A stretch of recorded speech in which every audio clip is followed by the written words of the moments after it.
The Fairy Salve. An old couple named Hugh and Bet journeyed to Aberystwyth to hire a maid at the midwinter fair. When they arrived at the hiring place, they found many servants to choose from. "See the girl who is standing alone near that doorway?" exclaimed Bet to her husband. "She is the one I like." "Let us speak to her then," said Hugh, always anxious to please his wife. "If we can pay the wage she asks, we will take her home." The old couple spoke to the young girl, who agreed to work for them. She told them her name was Ellen. The three lived happily in the homestead in the shadow of the sheltering hills. In the long winter evenings, Ellen and her mistress would sit weaving while Hugh sang and recited to the strumming of his harp. When summer came and the evenings were long and light, Ellen no longer stayed in the kitchen. She took her spinning wheel to the stream in the meadow, and there she worked and sang. The fairies came and helped her to spin, but Ellen said nothing of this at home, lest her helpers should be displeased. Hugh and Bet knew nothing of the fairies' work, but when they saw all the wool Ellen had spun, one would look at the other and cry, "We have indeed been fortunate in hiring so good a maid as Ellen." Winter came, and Ellen helped her mistress to weave during the long evenings. Spring came, and Ellen was with them no more. "It was too good to last," said Hugh sorrowfully. "What can have happened to our good Ellen?" Bet sobbed. "Have the fairies taken her?"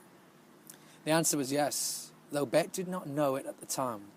Later she was to discover the strange fate that had befallen Ellen. One stormy winter's night, Bet was sitting alone in the farmhouse when someone knocked at the door. Bet bade her visitor enter. A tall man, out of breath with running, came in and asked Bet to go with him over the hillside. "Why?" asked Bet in astonishment. "I need your help," exclaimed the man, "and there are others who too need your help." Bet was the most generous of women. When she heard that someone needed her help, she threw her cloak over her shoulders, paused only to raise the hood over her head, and bowing in the face of the storm, followed the stranger up the hill.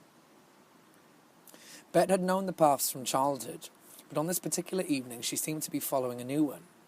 She kept close beside her companion and followed him into a grave cavern in the side of the hill. At the far end of the cave was a lofty doorway. The man, after pausing to unlock the heavy studded door, stood aside for Bet to enter. When her eyes had grown familiar with the light, Bet saw that she was in a spacious room with splendid furnishings. There was a four-poster bed with golden curtains. On it lay a beautiful lady and her little baby. "Take care of them," said the man, and Bet ministered to the two who needed her help. "This will be your room," said the man, opening the door of a smaller room. Bet entered. The table was laid, and there was all manner of good food upon it. In her room she found all the things she needed. She was all the more surprised, for she could see no servants or anyone who could have prepared for her wants. "I do not understand," muttered Bet to herself. "I perhaps am growing old, but in truth I do not understand." One morning the man came to Bet and said, "In the future, when you bathe the little baby, please place some of this salve on his eyes. Be very careful you do not put any on your own eyes. Should you do so, evil will befall you." "I will take care, sir," said Bet. For several days Bet was very careful. She rubbed the salve over the baby's eyes and at once washed her hands. "Evil will befall me if it reaches my eyes," Bet reminded herself each day. One day Bet had bathed the baby and placed the salve on his eyes. Suddenly her left eye began to itch. Without thinking of the evil that might befall her, Bet raised her hand to soothe her eye. But there was some salve upon her fingers, and so a strange thing happened. For now she saw everything as she had seen it before with her right eye. She saw things altogether differently with her left eye. To her right eye the room appeared as beautiful and as luxurious as before. To her left eye it appeared as a damp, miserable cave unfit to live in. Bet looked around, and where the four-poster bed had stood with its beautiful hangings, she saw a clump of ferns and bracken. Bet stepped forward and looked more closely at the baby and the young woman who lay upon the bed. "Ellen," cried Bet, "my dear, dear maid, Is it here that I find you? Before Ellen could answer, Bet could see with her left eye that they were not alone. There were many servants and maids and pages moving about the cave, as light in their movements as the passing of dandelion tufts. "Mistress, mistress," cried Ellen. "Yet it is I, Ellen. But tell me, how is that you know me? How is it that you know me?" Bet told how she had by accident rubbed the salve into her eye. "We must be careful," said Ellen in a whisper, "that my husband does not get to know of it." "So that strange man is your husband?" Bet exclaimed. She did not know whether she was glad or sorry at Ellen's news. "I will tell you all about it this evening, when he is safely away." For Bet, the hours dragged slowly by. She was impatient to hear Ellen's news. "This is my story," said Ellen. "You and the master were pleased when I could spin and weave so well. You did not know that the fairy folk helped me. They helped me freely on one condition, that I should marry their king." Ellen paused as though she were thinking deeply. "I promised," she continued, "for I wanted their help, but," and here she laughed, "I had no intention of keeping that promise. To make sure that they would not worry me to keep it, I always carried with me a knife, sharp and keen. They were afraid of the sight of that knife. I feared that they might carry me away when I was sleeping. To save myself each night, I used to lay a branch of the mountain ash across the foot of my bed." So she put a branch across the foot of her bed. "For months and months I was safe from them, so safe that I grew careless. One evening, very tired, I crept into bed, having forgotten to place the mountain ash at my feet. I woke in the land of the fairies, but hush, here comes my husband. In his presence, Bet was very careful not to show that she could see differently with her left eye. Time passed. "Goodbye, mistress, goodbye," sobbed Ellen one evening. "He will take you away in the morning. I shall not see you again." At sunrise, a man beckoned to Bet. He gave her a bag of gold and led her home by the path she had come. Great was the surprise of Hugh, and many were the questions he asked, but there were many, many things Bet could not explain. "We must go to the midwinter fair at Aberystwyth," said Hugh some months later. "We must hire a maid to take Ellen's place." When they reached her town, Bet saw her sister busy bargaining at a stall. "The fairy folk are here today, right enough," said Nance. "Did you ever see such a crowd? Prices, too, are right high. Good for those who are selling." The fairy folk were there, as Nance had guessed, but no one saw them but Bet. She saw them clearly with her left eye. Nearby she saw a stall of flannel. A man was stealing a roll of cloth from it. "Nay, nay, do not be dishonest," cried Bet. She ran forward and saw that the man was Ellen's husband. Overcome with surprise, Bet forgot Ellen's warning, not to show she could see magic things with her left eye. "How is Ellen?" asked Bet, all excitement. "How are Ellen and the baby?" "They are well." "Quite well," the man answered. "But tell me which eye you see me with." "With this one," said honest Bet, pointing to her left eye. Immediately the man struck her left eye with a plantain flower, and the eye became dead and useless. For the rest of her life, Bet could only use her right eye.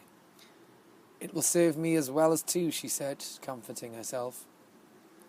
Throughout the rest of her life, Bet searched carefully with her right eye, but never again did she see Ellen or her little baby again. Heavy. There we are. I think highlights the evil of the fairies in this one. Ellen's husband is also the fairy king. Anyway, yeah, geez. Yeah, fairies are malevolent. Be careful of them. I think this all started from... so he basically... It's back in the days of Aberystwyth used to have midwinter fairs selling maids. And the maids would say their price, and if you can afford them, you go for it, which is pretty good. The maids specify the price. So it's obviously different times, and yeah, I mean... you get torn away from your family and friends, but I don't know what the conditions were for maids back then. I think it sounds like Ellen, the maid, was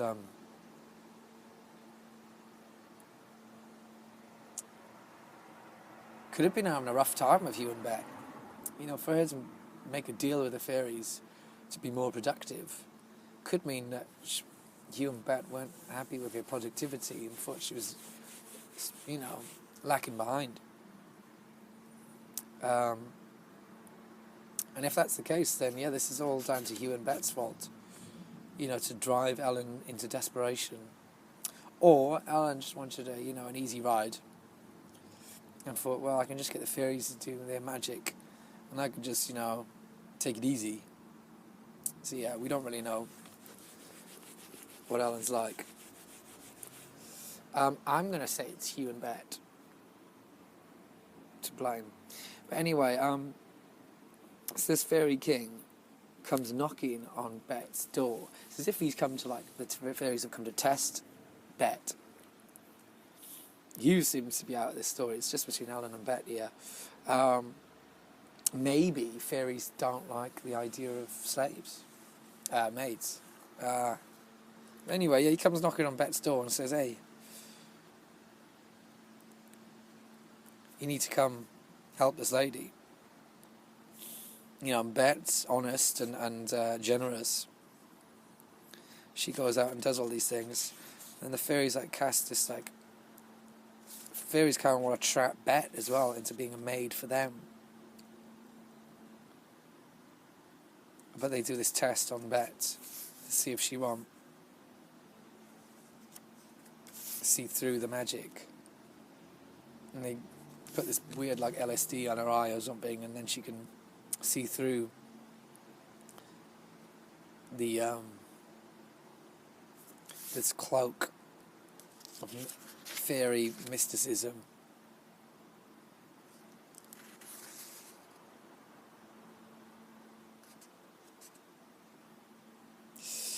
Yeah, I mean the fairy king just blinds you in her eye with a plantain flower. I don't really know what a plantain flower looks like, but the fact you can jab it in someone's eye like that and blind them, jeez, one way to go. Anyway, so this lovely, honest and generous lady's now going to go around with one eye now, totally fearing fairies and the safety of her future maids, and worrying about Ellen, However, she did get payment of a bag of gold from the fairy king, which is pretty decent. But, yeah, don't trust fairies, people. Be skeptic. Have a good bullshit detector. Don't let them take you for a ride.